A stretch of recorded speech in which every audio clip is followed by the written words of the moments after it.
Hi everyone, welcome to another card making tutorial. And for today, I have another quick and easy card which any beginners or even children can follow through. For this card, we will start off with a base for the card which is Craft Angles Notelets. And I am using the regular notelets. So this is a horizontal folding card. And what do notelets mean is that they contain a corresponding card base and a card envelope. Both of them are in white color. So once I have folded the card base and I have stick my card base using some paper tape just to make sure that my card base lays flat as I'll be doing some stenciling on top of it.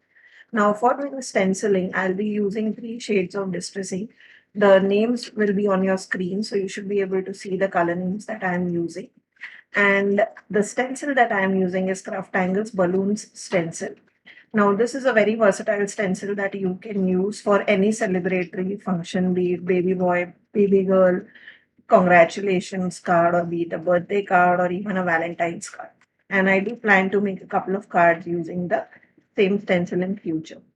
As always, with all my videos, you will find the link of the products used and all the supplies in the description of this video. So if you're curious, all you have to do is check the description and it will take you to the links of products used. So my idea was to make a colorful card, and that is why I have chosen three primary colors, that is red, blue, and yellow. So for the two corners, I have used yellow and blue. And before I apply the mid balloon, which is the red balloon, what I'm doing is I'm making sure that my distressing is dry using some heat tool. And then I'll apply red distressing on top of it. So this kind of creates this balloon focal point, which will be perfect for my card. And then just to add some extra splashes of glitter, what I'm doing is I'm using Craft Angles watercolor pan in the color Gold Dust. And I'm just sprinkling some shimmer watercolor on top of it. Here on the camera, you'll probably not see the amount of shimmer, but in the close-ups, you will be able to see the amount of shimmer on top of the color.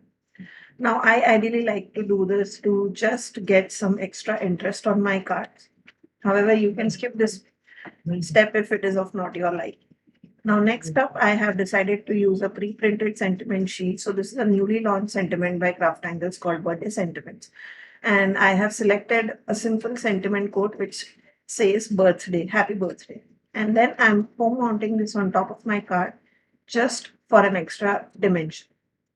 And that completes my card, a very simple card, very easy to make, especially if you are doing it in bulk and at last moment. I hope you enjoyed today's tutorial. If you did, don't forget to like, comment, and do consider subscribing to my channel. I'll see you in my next tutorial. Till then, take care, guys. Bye bye.